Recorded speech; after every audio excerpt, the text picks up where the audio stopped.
And just a short while ago, the Israeli military says it targeted a group of Palestinians who attempted to launch incendiary balloons from the Strip into Israeli territory, with an IDF aircraft firing on the squad. This comes as the uptick of violence continues. On Friday, 7 Palestinians were killed after IDF troops fired on a group of demonstrators who breached the border with Israel. In response, Israeli Defence Minister Avigdor Lieberman announced that fuel shipments into the Strip would be halted, tweeting, "As long as the violence in the Gaza Strip does not stop completely, including the launching of flares and the burning of tyres toward Israeli communities, the supply of fuel and gas to the Strip will not be resumed."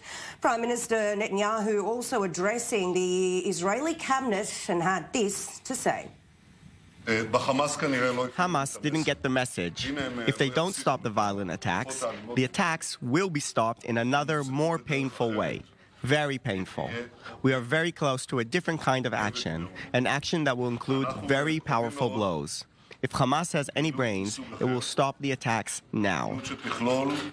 And Mohammed, we know that Egypt's chief intelligence officer is here in the region at the moment to try and sort of work out some sort of truce between Israel and Hamas. So what do you make of this visit? I think it's a serious visit. I think he's going to be in the region in the next couple of days, and he is scheduled to meet with Israeli officials as well as President Mahmoud Abbas in Ramallah. And I think both President Mahmoud Abbas and him will have a very serious meeting that will, if the chief intelligence of the Egyptian intelligence does not convince President Abbas to allow the Qatari fuel to go in without any negative consequences from the Palestinian Authority on the Gaza Strip. If he does not oppose the efforts by the United Nations Middle East envoy Nikolai Miladinov of trying to broker indirect negotiations between Hamas and Israel to try to bring in more aid through indirectly, maybe through the United Arab Emirates, Saudi Arabia. President Abbas sees all these efforts undermining his own authority.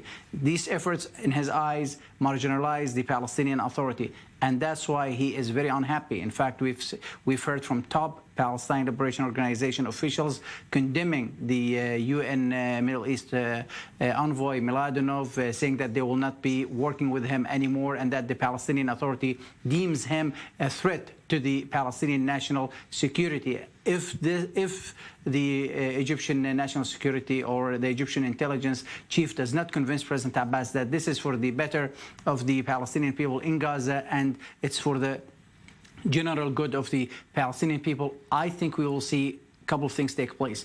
Maybe the Palestinian Authority will go ahead and impose new sanctions in the Gaza Strip. That's something that President Abbas has threatened, and I have a feeling that he will impose some sort of sanctions on the Gaza Strip if these efforts fail. Secondly, I think we may see, if more aid doesn't go into Gaza and regularly and consistently, I think we will see an explosion take place in Gaza, which will lead eventually to either a limited military confrontation between Hamas and Israel, or even a full-fledged war that may take weeks and maybe a month before it's settled, and we will see civilian losses on both sides, and it's not going to be pretty. So it doesn't look good for the next foreseeable future. I think it's looking really bad. I'm very pessimistic about the future right now, especially that no progress happening between Palestinian factions and their reconciliation talks, and there is no progress happening between Hamas and Egypt, even though we have been reporting that they may be getting closer. But as as things take place, and we've seen what happened a couple of days ago on Friday with 7 Palestinians getting killed, and what's happening in the West Bank with the rise of violence between Palestinians attacking Jews and Jews attacking Palestinians. I think the situation is very, very sensitive at this point. Okay, so you said that you can't see it sort of happening anytime soon, but with Qatar, with the announcement that the fuel will be cut off into the Strip in response to these weekly demonstrations, How much worse can the situation in Gaza really become, the humanitarian situation there? Well, it's at its worst level in years, and I think that's what we mean when we say that an explosion may take place. When fuel doesn't go into the Gaza Strip and they don't have electricity for days and maybe weeks, hospitals won't be able to operate, no clean water and so forth. This will lead to worse events than we have seen. And Hamas has privately told the Egyptian government that if the situation does not get better, they will leave their posts along the Gaza-Israel border. They won't have their people there, and they will let things go out of hand. And I think this is one of the reasons why we're seeing the Egyptian chief intelligence in the region talking to the Palestinians in Gaza, talking to the Palestinian president in the West Bank, and also talking to the to the Israeli officials, trying to kind of de-escalate the situation, at least for now. You know, on the Israeli side, at least, people have become, I think, desensitized somewhat to these border protests. It's more of a military action. I think we've seen it for so many weeks and so many months now that on the Israeli side, okay, it's another protest. I think the more volatile thing are these kites and balloons that are not only reaching the southern strip now, the southern border area, but now these balloons with the winds are going into Bet Shemesh, going closer to Jerusalem. It's only a matter of time before a kid picks up one of those balloons on the ground in the street. And then, with a child dying, then we've got a war on our hands. People get desensitized to fires in the southern border area. The fields burning, they get desensitized to people trying to break through the border fence. When a little kid picks up a balloon and gets blown up, then things will start to heat up, and unfortunately, it's usually a tragedy like that you know, makes the situation kind of stick out a little more. And you know, Sarah and Mike, it's not only that the Israelis are being desensitized. I think internationally, this issue just isn't getting a lot of attention, or hasn't in the last week. Again, there's a sense of fatigue with the situation along the Gaza border, and of course, that's potentially dangerous. On the humanitarian situation, you know, I do wonder if there is a floor below which the Israeli government and certainly the Israeli military wouldn't want to go in terms of maintaining the humanitarian situation in Gaza. We have seen that in the past, that there's been a floor. But the minimum hasn't been acceptable by neither Hamas or the people in Gaza. I think right now we are at a point where any spark, any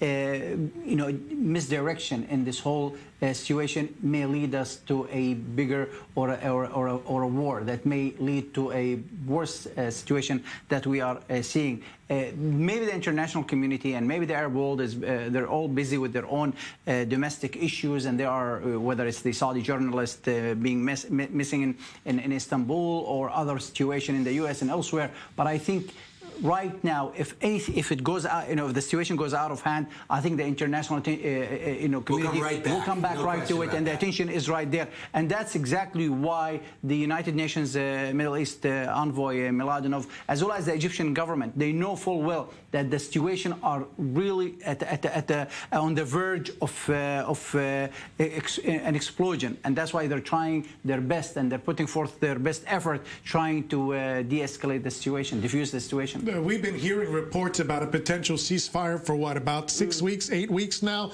Seemed like we're on the verge of it, but when you look at it deeper, beyond the surface, it's the same issues with the same demands that aren't going to be met by either side. Same short-term, 6 months, 1 year, that doesn't work in some sort of long-term fashion. It's the same stuff that has failed time and time again. I don't see either side offering anything differently. And Mike, that's exactly why I'm not optimistic. I'm very pessimistic. I don't think that the current situation in the Gaza Strip are sustainable. They cannot go on the same way for much longer. Hamas knows that. Hamas's existence as the controlling party in the Gaza Strip depends heavily on the situation in Gaza. And if the humanitarian and economic situation in the Gaza Strip does not get any better, Hamas will not risk its own existence. And because of that, I think an explosion is going to happen unless more fuel goes in, more electricity, and we're at winter is knocking on our doors here, so they need more electricity, not only 4 hours, more than the 8 hours that they were promised with the Qatari extra fuel coming into the Gaza Strip, which we've only seen few tankers go in, not enough to even show the people that there will be more hours, but also clean water, more jobs. Unemployment in the Gaza Strip hovers around 65%.